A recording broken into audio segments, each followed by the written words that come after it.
नमस्कार बंधुगण आपन स्वागत करुच्ची मोर YouTube channel advance with Mukesh को।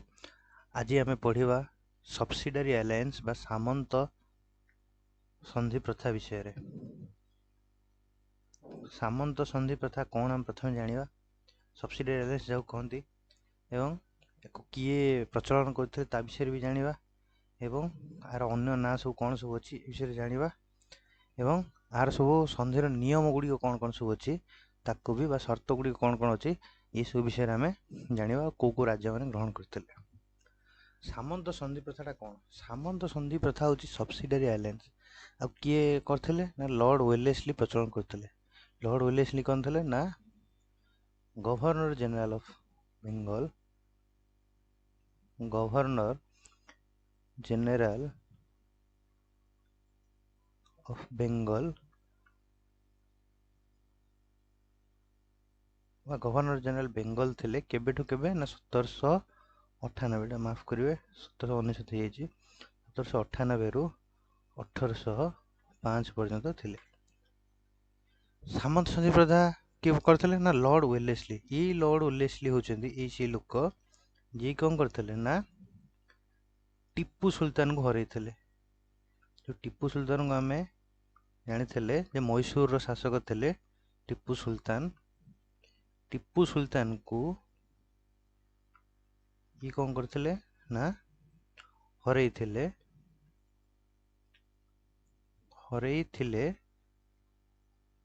चतुर्थ पानीपत युद्ध रे ये हरई थे। जो सेरिंगपट्टनम युद्ध रे टीपू सुल्तान कौन होते ना मृत्युवरण करते। ये से थे लॉर्ड वेलेस्ली थे। ये लॉर्ड वेलेस्ली केबे थे ना 1798 रु 1805 भितर भारतर गवर्नर जनरल थे बेंगल गवर्नर जनरल जहाँ को अंडर कौन जाऊला पूरा भारत जाऊला। आजिका दिन राष्ट्रपति और प्रधानमंत्री पद आउ मंत्रिमंडल समस्त मिसई देले जी पावर पाखापाखि से पावर थिला कार लॉर्ड वेलेस्ली पाखरे। ये कौन करते ना सामंत संधि प्रथा बाहर करते। ये सामंत संधि प्रथा अन्य नाम कौन था ना अधीनता मूलक मित्रता। जे एभलिया मित्रता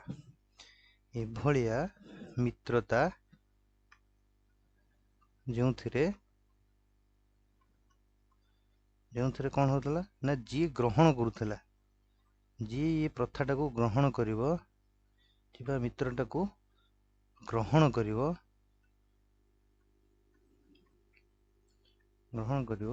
सी सब बड़े कौन करिवो सी सब अधीनता स्वीकार कर जहाँ सांगे कराई ब्रिटिश सहित जो मैंने साइन करें से माने अधीनता स्वीकार करदे कहार इंग्रेज मानकर।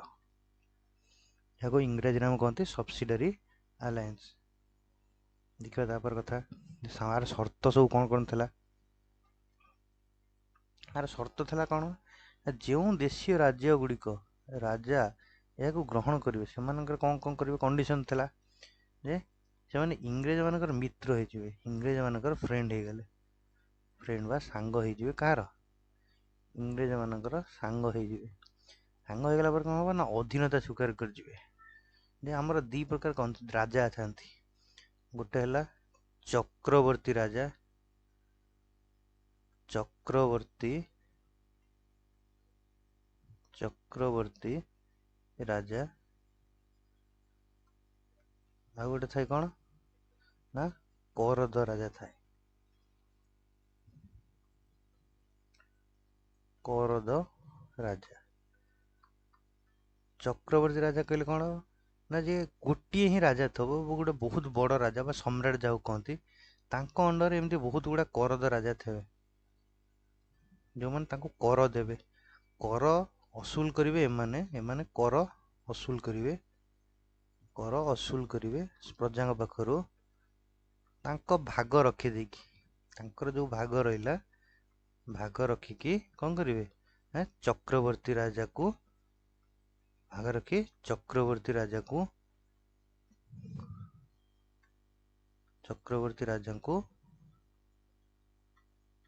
कर दे तो कर चक्रवर्ती राजा थे जड़े आउ करद राजा। तो जो मैंने सामंत संधि प्रथा को एक्सेप्ट करेंगे से सब कौन हो ना इंग्रेज मैंने हो करद राजा मेन राजा हो किए इंग्रेज वाला मेन शासक हो एमाने जो मैंने सब साइन करेंगे जमी राजा जनक साइन कर सब्सिडियरी अलायंस ये साइन कला माने कौन हो ना इंग्रेज मानकर अंडर रही करद राजा हो इंग्रेज मान को सुप्रीम पावर बोली मानिज सुप्रीम पावर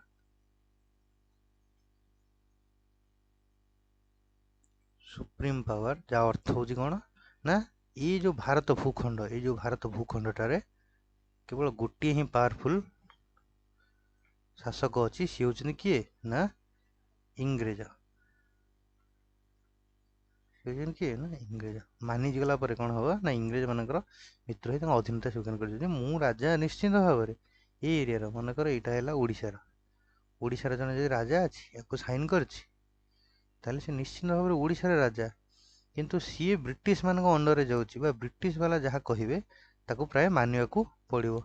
आउ कौन था सेकेंड कंडीशन फास्ट कंडीशन गला सेकेंड कंडीशन कौन था से माने इंग्रेज मान अनुमति न नहीं कौन देशीय राजा कौन देशीय राजा किंबा विदेशी शासक सहित कौन कर ना संपर्क रखिपर नहीं कौन ता अर्थ देखा टे ध्यान दे शुणे कौन ता अर्थ चित्र काटिक बुझे दूसरी अर्थ कौन यार अर्थ हूँ ये राज्य भितर आम ये मन कर देखा यहाँ ओडिशा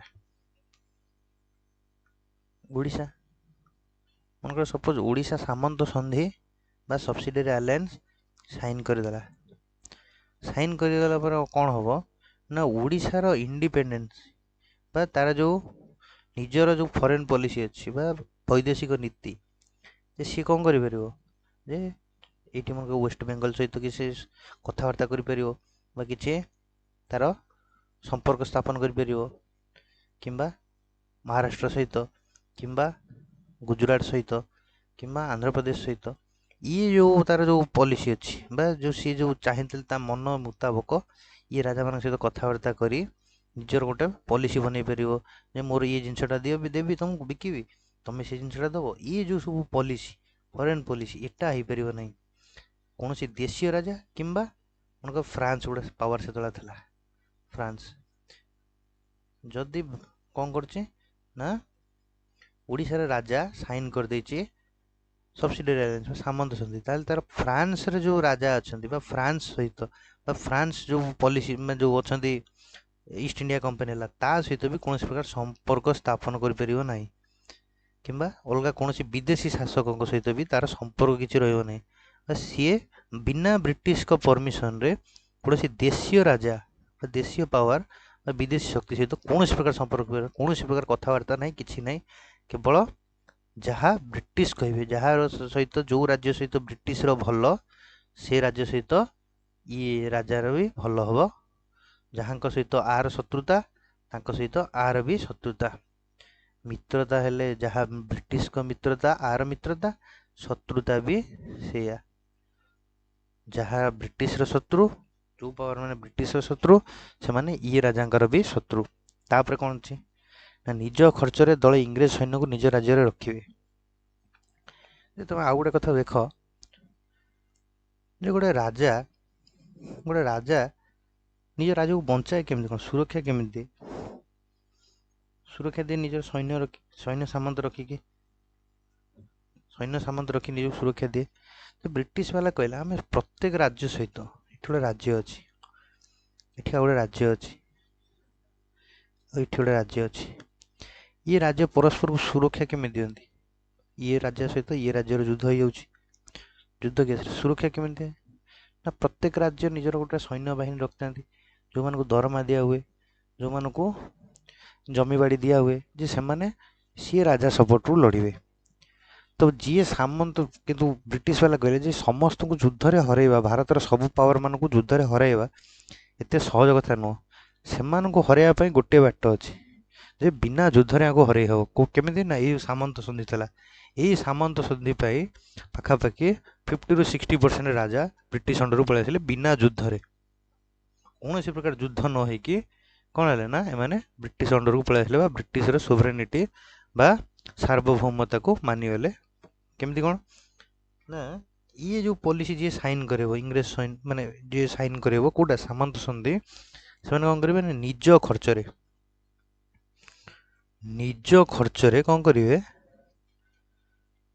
ଇଂରେଜ ସୈନ୍ୟକୁ ରଖିବେ। ଇଂରେଜ ସୈନ୍ୟଙ୍କୁ ରଖିବେ।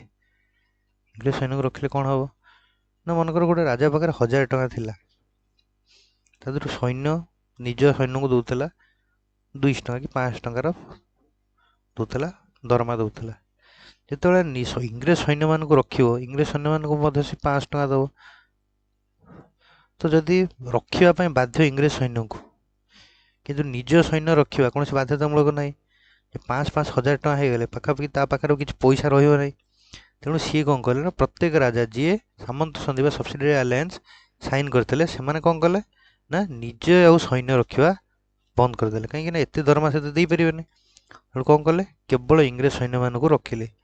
ଇଂରେଜ ସୈନ୍ୟମାନଙ୍କୁ ରଖିଲେ କ'ଣ ଅସୁବିଧା ହେବ ନା ଦେଖ ଇଏ ଯେଉଁ ଭାରତୀୟ ସୈନ୍ୟ ଥିଲେ ଏମାନଙ୍କର ମାଲିକ ଥିଲା କିଏ? ସେଇ ରାଜା ଥିଲା ମାଲିକ ଭାରତୀୟ ସୈନ୍ୟମାନଙ୍କର, ଯେଉଁମାନେ କେବଳ କ'ଣ କରୁଥିଲେ ନା ଭାରତୀୟ ରାଜାମାନଙ୍କୁ ମାନୁଥିଲେ ବା ରାଜାମାନଙ୍କ ପାଇଁ ଯୁଦ୍ଧ ଲଢ଼ୁଥିଲେ। କିନ୍ତୁ ଏଇ ଯେଉଁ ବ୍ରିଟିଶ ସୈନ୍ୟ ଏମାନଙ୍କର ମାଲିକ ହେଉଛନ୍ତି ଇଂରେଜ। ତ ଏମାନେ ସବୁବେଳେ ପାଇଁ କାହାକୁ ମାନିଲେ? ଇଂରେଜମାନଙ୍କୁ ମାନିଲେ। ଯାହା ଉପରୁ ଅର୍ଡ଼ର ଆସିବ, ରାଜା ଯଦି ଅର୍ଡ଼ର ଦେବ ତାହେଲେ ରାଜା କଥା ମାନିବେ ନା ସେମାନେ। କାହିଁକି ନା ସେମାନଙ୍କ ଚାକିରି ତ ଦେଇଛି ବ୍ରିଟିଶ, ଦରମା ଅବଶ୍ୟ ଏଇ ରାଜା ଦେଇଥାଇପାରେ କିନ୍ତୁ ତାଙ୍କର ମାଲିକ ହେଉଛନ୍ତି କିଏ? ବ୍ରିଟିଶ। ତେଣୁ ସେମାନେ ସବୁବେଳେ ପାଇଁ ବ୍ରିଟିଶର ଯେଉଁ ପାୱାର ଥିବ ବା ବ୍ରିଟିଶର ଯିଏ ଲୋକ ଥିବ ବା ବ୍ରିଟିଶ ପାୱାରକୁ ମାନନ୍ତି ସବୁବେଳେ ପାଇଁ। ଇଏ ଭାରତୀୟ ରାଜାମାନଙ୍କୁ ମାନନ୍ତି ନାହିଁ। ଯଦି ଭାରତୀୟ ରାଜାମାନଙ୍କୁ ମାନିବେ ନାହିଁ, ଯଦି ଇନକେସ୍ କେବେ ଦରକାର ପଡ଼ିଲା ତ ଇଏ ଯେତେବେଳେ ନିଜ ସୈନ୍ୟ କିଛି ନାହିଁ ତ ବ୍ରିଟିଶମାନଙ୍କ ଆଗରେ ଇଏ ଦୁର୍ବଳ ହେଇଗଲା, ହଁ ନା ନାହିଁ? ଦୁର୍ବଳ ହେଇଯିବ। ଦୁର୍ବଳ ହେଇଗଲା ପରେ ଯେତେବେଳେ ବି ଇଂରେଜ ସୈନ୍ୟ ବା ଇଂରେଜମାନେ ଚାହିଁବେ ସେତେବେଳେ କ'ଣ କରିବେ ନା ରାଜ୍ୟକୁ କବ୍ଜା କରି ନେଇଯିବ। କାହିଁକିନା ନିଜର ସୈନ୍ୟ କିଛି ନାହାନ୍ତି ନା। ଯଦି ଆରେ ନିଜର କିଛି ସୈନ୍ୟ ନାହାନ୍ତି ତାହେଲେ ବ୍ରିଟିଶ ଆଗରେ ପୁରା ୱିକ୍ ହେଇଗଲା। ବ୍ରିଟିଶ ଯେବେ ଚାହିଁବ ତା ନିଜ ସୈନ୍ୟମାନଙ୍କୁ କହିବ ଏଇ ସୈନ୍ୟମାନଙ୍କୁ ଯେ ଯାଅ ରାଜ୍ୟକୁ କବ୍ଜା କରିଦିଅ, ଏବଂ ଏଇଭଳିଆ ରାଜ୍ୟ କବ୍ଜା ହେଇଯାଉଥିଲେ। ତ ଆହୁରି ଗୋଟେ ପଲିସି ଥିଲା, ଏଠି ଲେଖା ହେଇନି, ଯେ ଗୋଟେ ରେସିଡେଣ୍ଟ ରହୁଥିଲେ, ବ୍ରିଟିଶ ରେସିଡେଣ୍ଟ ମାନେ କ'ଣ ନା ଗୋଟିଏ ଅଫିସରକୁ ଏଇ ରାଜଦରବାରରେ ଏଇ ରାଜାଙ୍କର ରାଜଦରବାରରେ କ'ଣ କରାହେବ? ରଖାହେବ। ଯିଏକି କ'ଣ କରିବ ତାର କାମ ହେଉଛି ଏଇଆ ଯେ ଇଏ ଯେଉଁ ପଲିସିରେ ସାଇନ୍ ମାରୁଛି ବା ଯେଉଁ ନିୟମ କାନୁନ ବାହାର କରୁଛି ତାର ଗୋଟେ ଖବର ଦେବ କାହାକୁ? ବ୍ରିଟିଶ ଅଫିସରକୁ ବା ଭାଇସରୟ ବା ଗଭର୍ଣ୍ଣର ଜେନେରାଲ ଅଫ୍ ବେଙ୍ଗଲ ଯେତେବେଳେ ତାଙ୍କୁ ଦେବ ଯେ ଇଏ କ'ଣ କରୁଛନ୍ତି, ଇଏ କ'ଣ ନିୟମ ଆଣିଲେ, କ'ଣ କଲେ, ଏ ସବୁ କଥା ଦେବ। ଆଉ ଏଇ ଯେଉଁ ବ୍ରିଟିଶ ସୈନ୍ୟମାନେ ଥିଲେ ଏମାନେ ମାନୁଥିଲେ କଥା କାହାର? ରେସିଡେଣ୍ଟର। ଆଉ ରେସିଡେଣ୍ଟ ଥିଲା ସବୁବେଳେ ପାଇଁ କାହାର? ବ୍ରିଟିଶର ବା ବ୍ରିଟିଶ ଲୋକଟି ଥିଲା, ଇଂରେଜ ଲୋକଟି ଥିଲା। ତେଣୁ ଏ ରାଜା ବହୁତ ୱିକ୍ ହେଇଗଲେ, ଧୀରେ ଧୀରେ ୱିକ୍ ହେଇଗଲେ। ତାପରେ କ'ଣ ନା ଇଂରେଜ ସୈନ୍ୟମାନେ ବି ସେ ରାଜ୍ୟରେ ମନ ମୁତାବକ ଶାସନ କରୁଥିଲେ, କାହାକୁ ମାର ଧର ଏଇଭଳିଆ ସବୁ କରୁଥିଲେ। ତ ଲୋକମାନେ କ'ଣ କଲେ ଧୀରେ ଧୀରେ ଟ୍ୟାକ୍ସ ଦେବା ବନ୍ଦ କରିଦେଲେ। କାହାକୁ? ସେ ରାଜାକୁ ଟ୍ୟାକ୍ସ ଦେବାକୁ ବନ୍ଦ କରିଦେଲେ। ତା ଦେହରେ ଆଉ ଗୋଟେ ଫୋର୍ଥ କଣ୍ଡିସନ୍ ଥିଲା ସାମନ୍ତ ସନ୍ଧିର, ଯେ କ'ଣ ସୈନ୍ୟମାନଙ୍କ ଖର୍ଚ୍ଚ ଦେବାକୁ ଅସମର୍ଥ ହେଲେ ଏଇ ଯେଉଁ 500 ଟଙ୍କା ଯେଉଁ ଦେବାର ଅଛି ପ୍ରତି ମାସରେ କି ପ୍ରତି ବର୍ଷରେ ଦେବାର ଅଛି, ଯଦି ଏଥିରେ ରାଜା ଅସମର୍ଥ ହେଲେ ତାହେଲେ କ'ଣ କରିବେ? ସେଇ ଖର୍ଚ୍ଚ ବାବଦକୁ 500 ଟଙ୍କା ହିସାବରେ କ'ଣ କରିବ? ରାଜ୍ୟରୁ ଏକ ଅଂଶ ଇଂରେଜମାନଙ୍କୁ ଦେଇଦେବେ। ଗୋଟେ ଅଲଗା ପ୍ରକାର ନିୟମ ଯେ ବାବୁ ତମେ ଦରମା ଦିଅ ଇଂରେଜମାନଙ୍କୁ, ଯଦି ଦରମା ନ ଦେଇପାରୁଛ ତାହେଲେ କ'ଣ କର ନା ତମ ରାଜ୍ୟରୁ ଖଣ୍ଡେ ଦିଅ। କାହିଁକିନା ଯେତେବେଳେ ଧୀରେ ଧୀରେ ପ୍ରଥମେ ରାଜ୍ୟମାନଙ୍କୁ ଭାରି ସହଜ ଲାଗିଲା ଯେ ପଇସାଟା ଦେଇଦେବା ସହଜରେ, କିନ୍ତୁ ଧୀରେ ଧୀରେ ସୈନ୍ୟମାନଙ୍କର ସଂଖ୍ୟା ବଢ଼ିଲା, ସେତେବେଳେ କ'ଣ ହେଲା ନା ତାଙ୍କୁ ଦରମା ଦେବା ଭାରି କଷ୍ଟ ହେଇଗଲା ପରେ ଦେଖିଲା ବେଳକୁ ତ ନିଜେ ତାଙ୍କର ପ୍ରଥମେ ନିଜ ସୈନ୍ୟକୁ ସବୁ ଛଟେଇ କରିଦେଇଛନ୍ତି ବା କାମରୁ ବାହାର କରିଦେଇଛନ୍ତି। ଯେତେବେଳେ ନିଜ କାମରୁ ମାନେ ନିଜ ଅଣ୍ଡରରୁ କାଢ଼ି ଦେଇଛନ୍ତି କିଆକୁ? ଭାରତୀୟ ସୈନ୍ୟ ବା ନିଜର ସୈନ୍ୟ ଥିଲେ, ସେତେବେଳେ ଏମାନେ ପୁରା ଦୁର୍ବଳ ହେଇଗଲେ, ଆଙ୍କ ଆଗରେ ଦୁର୍ବଳ ହେଇଗଲେ, ବ୍ରିଟିଶ ଆଗରେ ଦୁର୍ବଳ ହେଇଗଲେ। ଆଉ ଖଣ୍ଡେ ଖଣ୍ଡେ ଖଣ୍ଡେ ଖଣ୍ଡେ କରି କ'ଣ ହେଲେ ରାଜ୍ୟକୁ ଦେବାକୁ ବାଧ୍ୟ ହେଲେ ଯେ ବାବୁ ରାଜ୍ୟ ପଛେ କିଛି ଅଂଶ ଯାଉ କିନ୍ତୁ ଆମେ ରାଜା ରହିଥାଉ, ଆମେ ରାଜା ରହୁ। ଏଇଭଳିଆ କରି କ'ଣ ହେଲା ନା ବ୍ରିଟିଶ ଭାରତର ବହୁତ ବଡ଼ ଅଂଶଟାକୁ ନେଇଗଲେ, ପ୍ରତି ରାଜାଠୁ କିଛି କିଛି କିଛି କିଛି ନେଇକି ହେଲା। ଇଏ ହେଲା ଚାରିଟା ପଏଣ୍ଟ ସର୍ତ୍ତ ଥିଲା, ଏଇଟା ହେଉଛି ମେନ୍ ସର୍ତ୍ତ। ଆହୁରି ବିଭିନ୍ନ ସର୍ତ୍ତ ଥିଲା, ସେଗୁଡ଼ା ଆମ ପାଇଁ ଇମ୍ପୋର୍ଟାଣ୍ଟ ନୁହଁ। ଆମ ପାଇଁ ଏତିକି ଇମ୍ପୋର୍ଟାଣ୍ଟ ଯେ ଆମେ ଜାଣିବା ଯେ ପ୍ରଥମ ସର୍ତ୍ତ ଥିଲା କ'ଣ ନା ଇଂରେଜମାନଙ୍କର ମିତ୍ର ହୋଇ ତାଙ୍କ ଅଧୀନତା ସ୍ୱୀକାର କରିବା, ଯେ ଆମେ କରଦ ରାଜା ହେଇଯିବା ଏବଂ ଇଂରେଜମାନେ ହେଇଯିବ କ'ଣ ଚକ୍ରବର୍ତ୍ତୀ ରାଜା। ତାପରେ କ'ଣ ଥିଲା ନା ଇଂରେଜମାନଙ୍କ ଅନୁମତି ନ ନେଇ କୌଣସି ଦେଶୀୟ କିମ୍ବା ବିଦେଶୀ ଶକ୍ତି ସହିତ ସମ୍ପର୍କ ରଖିପାରିବେ ନାହିଁ। କୌଣସି ବିଦେଶୀ ଶକ୍ତି ବା ଦେଶୀୟ ରାଜା ଓଡ଼ିଶାର କେଶର ମଙ୍ଗଳ ଛତିଶଗଡ଼ ହଉ, ମଧ୍ୟପ୍ରଦେଶ ହଉ, କିମ୍ବା ରାଜପୁତ ହୁଅନ୍ତୁ, କିମ୍ବା ଆନ୍ଧ୍ର ଲୋକ ହୁଅନ୍ତୁ, ଏମାନଙ୍କ ସହିତ କୌଣସି ପ୍ରକାର କଥାବାର୍ତ୍ତା ନାହିଁ ବା କୌଣସି ପ୍ରକାର ସମ୍ପର୍କ ନାହିଁ। ଯାହା ବ୍ରିଟିଶ ମାନେ ପରମିସନ୍ ଦେବେ ବା ଇଂରେଜମାନେ ଯେଉଁଟାକୁ ପରମିସନ୍ ଦେବେ ଯେ ଆଙ୍କ ସହିତ କଥା ହୁଅ, ଆଙ୍କ ଇଏ ଯାହା ଯାହା ଆମେ ଯାହା ଫରେନ୍ ପଲିସି କରୁଛୁ, ଆମର ଯିଏ ସାଙ୍ଗ ତମର ସାଙ୍ଗ, ଆମର ଯିଏ ଶତ୍ରୁ ତମର ସାଙ୍ଗ, ଏଇଭଳିଆ ତମର ଶତ୍ରୁ, ଏଇଭଳିଆ କଥା ମାନ। ଯଦି ତମେ ନ ମାନିବ ତାହେଲେ ତମେ ଏ ସର୍ତ୍ତକୁ ଖିଲାପ କରିଛ ଏବଂ ତମ ରାଜ୍ୟକୁ ନେଇଯିବେ। ତାପରେ କ'ଣ ଥିଲା ନା ବିଦେଶୀ ଶକ୍ତି ସହିତ ମଧ୍ୟ ଅଲଗା ଦେଶର ବା ଅଲଗା ଯେଉଁ ବାଣିଜ୍ୟକାରୀ ସବୁ ଆସିଥିଲେ, ଅଲଗା ବାଣିଜ୍ୟକାରୀ ବ୍ୟବସାୟୀ ଯେଉଁ ଫରେନର ବା ବିଦେଶୀ ଆସିଥିଲେ, ଯେମିତି କିଏ ଫରାସୀ, ଡଚ୍, ପର୍ତ୍ତୁଗାଲ, ଏମାନଙ୍କ ସହିତ ବି ତମର କୌଣସି ପ୍ରକାର ସମ୍ପର୍କ ରଖିପାରିବ ନାହିଁ ବିନା ଇଂରେଜ ପରମିସନରେ। ଇଂରେଜମାନେ ତ କେବେ ଆଙ୍କୁ ଦେବ ନା ଆଙ୍କୁ ପରମିସନ ଦେବ ନା ଫରାସୀ କି ଡଚ୍ କି ପର୍ତ୍ତୁଗାଲ ଲୋକଙ୍କୁ। ତେଣୁ ତମେ କ'ଣ ହବ ନା କୌଣସି ପ୍ରକାର ସମ୍ପର୍କ ରଖିପାରିବ ନା, ତମର ଫରେନ୍ ପଲିସି ନାହିଁ। ତମେ ଯାହା ବ୍ରିଟିଶଙ୍କ ଫରେନ୍ ପଲିସି ତମର ସେୟା ଫରେନ୍ ପଲିସି। ତାପରେ କ'ଣ ନା ନିଜ ଖର୍ଚ୍ଚରେ ଇଂରେଜ ସୈନ୍ୟମାନଙ୍କୁ ପୋଷିବ, ନିଜ ସୈନ୍ୟ ନିଜ ପଇସାରେ ସିନା ଇଂରେଜମାନଙ୍କୁ ପୋଷିବ, କିନ୍ତୁ ସେମାନେ କ'ଣ ସବୁବେଳେ ପାଇଁ ଲୟାଲ ଟୁ ବ୍ରିଟିଶ ବା ସବୁବେଳେ ପାଇଁ ଆଜ୍ଞାଧୀନ ବା ତାଙ୍କର ଗୁଲାମ, ବ୍ରିଟିଶ ବାଲାଙ୍କ ଗୁଲାମ ବ୍ରିଟିଶ ସୈନ୍ୟ। ତମ କଥା ସେ କେବେ ମାନିବେ ନା, କିନ୍ତୁ ତମେ ତାଙ୍କ ଦରମାଟେ ଦେଉଥିବ, ତମେ ଦରମା ଦେବ, ତାଙ୍କ ପେନସନ୍ ବି ଦେବ, ତାକୁ ଜାଗା ଦେବ, କିନ୍ତୁ ସେମାନେ ମାନିବେ କାହା କଥା ବ୍ରିଟିଶ କଥା, ତମ କଥା ମାନିବେ ନା। ତେଣୁ ଅଟୋମେଟିକ୍ ଇଏ ରାଜା କ'ଣ ହେଇଯିବ ନା ୱିକ୍ ହେଇକି ଧୀରେ ଧୀରେ ଧୀରେ ୱିକ୍ ହେଇକି ଯିବ। ତାପରେ କ'ଣ ଯଦି ତମେ ପଇସା ନ ଦେଇପାରିଲ ତେଣୁ କ'ଣ ହବ ତମ ରାଜ୍ୟରୁ ଏକ ଅଂଶ କ'ଣ ନେଇଯିବେ ବ୍ରିଟିଶ ମାନେ ନେଇଯିବେ। କିଏ କହୁଛି ଆମେ ନେଇଯିବୁ, ଆମେ ନେଇଯିବୁ ହେଲା। ତାପରେ ଦେଖ ସେଇଥିପାଇଁ ଏ ରାଜାଟା କ'ଣ ହେଇଛି ମନଟା ଦୁଃଖ ଅଛି, ମନ ଦୁଃଖ ଅଛି, କିନ୍ତୁ ରାଜା ହେବାର ଇଚ୍ଛା ବା ରାଜା ରହିବାର ଇଚ୍ଛା ନେଇ ସାଇନ୍ କରୁଛି, ପଛେ ଯାଉ କିଛି ଅଂଶ ଆମ ସ୍ୱାଧୀନତା ପଛେ ଯାଉ କିନ୍ତୁ ଆମେ ରାଜା ରହୁ ହେଲା। ଦେଖିବା ତାପରେ କେଉଁ କେଉଁ ରାଜ୍ୟମାନେ ସାମନ୍ତ ସନ୍ଧି ପ୍ରଥା କେଉଁ କେଉଁ ରାଜ୍ୟମାନେ ଗ୍ରହଣ କରିଥିଲେ। ପ୍ରଥମେ କିଏ ଗ୍ରହଣ କରିଥିଲେ ନା ହାଇଦ୍ରାବାଦ, ହାଇଦ୍ରାବାଦର ଯେଉଁ ଥିଲେ ନିଜାମ, ନିଜାମ ଯିଏ ଥିଲେ ସିଏ ହିଁ ପ୍ରଥମେ ଗ୍ରହଣ କରିଥିଲେ। ତାପରେ କିଏ କରିଥିଲେ ନା ଅଯୋଧ୍ୟାର ନବାବ, ଏଇ ଅଯୋଧ୍ୟାର ନବାବ କରିଥିଲେ, ନବାବ ଗ୍ରହଣ କରି ନିଜ ରାଜ୍ୟରେ ଏକ ଅଂଶ ଇଂରେଜକୁ ଦେଇଥିଲେ। ତ ସିଏ ବି କ'ଣ କରିଥିଲେ ନା ପଇସା ଦେଇପାରିନଥିଲେ ବ୍ରିଟିଶ ସୈନ୍ୟକୁ ରଖିବାକୁ ପୋଷିବା ପାଇଁ, ତେଣୁ କିଛି ଅଂଶ କ'ଣ କରିଥିଲେ ନା ଦେଇ ଦେଇଥିଲେ କାହାକୁ ଇଂରେଜଙ୍କୁ ଦେଇଥିଲେ, ଇଂରେଜକୁ ଦେଇ ଦେଇଥିଲେ କ'ଣ ଇଂରେଜକୁ ଦେଇଥିଲେ ଅଂଶ, ରାଜ୍ୟର ଅଂଶ, ରାଜ୍ୟର ଅଂଶ ଦେଇଥିଲେ। ଆଉ କିଏ ଦେଇଥିଲେ ନା ଭୋଁସଲେ ଦେଇଥିଲେ, ସିନ୍ଧିଆ ଦେଇଥିଲେ। ଭୋଁସଲେ କେଉଁଠି ନା ଏଇ ଜାଗାର ପାଖାପାଖି ପାଖାପାଖି ଏଇ ଜାଗାରେ ଛତିଶଗଡ଼ ମଧ୍ୟପ୍ରଦେଶ ଏଇ ଜାଗାଟା ଭୋଁସଲେ, ଯେଉଁମାନେ 1803 ମସିହା ପୂର୍ବରୁ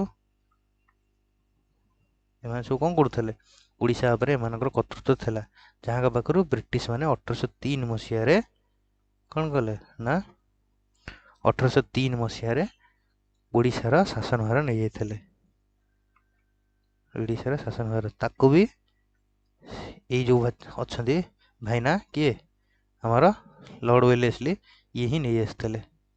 ଇଂରେଜ ମାନେ ଇଂରେଜ କବଳକୁ ଇଂରେଜ କବଳକୁ କ'ଣ ଆଣିଥିଲେ ନା ଓଡ଼ିଶାକୁ ଆଣିଥିଲେ। ଏଇ ୱେଲେସ୍ଲି ଥିଲେ ତା ଦେହରେ, ଓଡ଼ିଶାକୁ ଆଣିଥିଲେ ଏଇ ୱେଲେସ୍ଲି ଥିଲେ ହେଲା। ଇଏ ଟିପୁ ସୁଲତାନକୁ ବି ସିଏ ହରେଇଥିଲେ। तापर कौन करते ना भोसले ये गले तापर सिंधिया सिंधिया गले ये एवं जो तुम शुणी तो ज्योतिरादित्य सिंधिया एवं जो आमर ज्योतिरादित्य आदित्य सिंधिया सिंधिया जो मैंने कौन जी कि अच्छा आमर जो कौन उड्डयन मिनिस्टर जहाँ कहते आमर जो यूरोपियन वाला सी जो मिनिस्ट्री ताकू संभालुଛନ୍ତି तांको परिवार एवं राज्यर एक अंश इंग्रेज मानक देते एमाने भी कौन करते ना खर्च दे पारे नथिले खर्च दे न पारिकी खर्च दे न पारि कौन करते ना राज्यर अंश देते राज्यर अंश अंश कौन करते देते तापर किए ना तांजोर तांजोरटा कौटी अच्छी तमिलनाडु अच्छी तापर को सूरत जो गायकवाड़ तुम देखो सूरत एमाने भी देते जोधपुर ये अच्छे जोधपुर और जयपुर दुटा राजपूत राजस्थान अच्छे एम सब भी देते आमती मैसूर तुम कही टीपू सुल्तान पर किए आसला ना ओडेयर डायनेस्टी की रिकवर कराइला जहाँ टीपू सुल्तान पर आसते ओडिया डायनेस्टी एमाने भी 1719 टीपू सुल्तान मले ओडिया डायनेस्टी रे कौन करते ना आसला पावर को ताकू संगे संगे से कौन कराइला ना सब्सिडी अलायंस साइन कराइला पेशवा जो मैंने शासक थे कार मराठा मानकर मराठा शासक थे से माने भी शासन करते ठीक तो कौन आहरी बहुत छोट छोट राज्य थे जहाँ ना थे ना ये मैंने सब सब्सिडी अलायंस साइन करते मतलब मो हिसाब रे आपण मैंने सब्सिडी अलायंस बा सामंत संधि प्रथा को भल भाव जानते तेणु एत मन ध्यान दे शुणी समस्त को धन्यवाद थैंक यू टू ऑल आपण कौन करें जदि वीडियो भल लगी आपण कौन करें लाइक करें सब्सक्राइब करें और अन्य को शेयर भी करें क्या करेंगे ना एडुहांस विथ मुकेश चैनल को ये चैनल सब्सक्राइब करें धन्यवाद मन ध्यान शुणी धन्यवाद।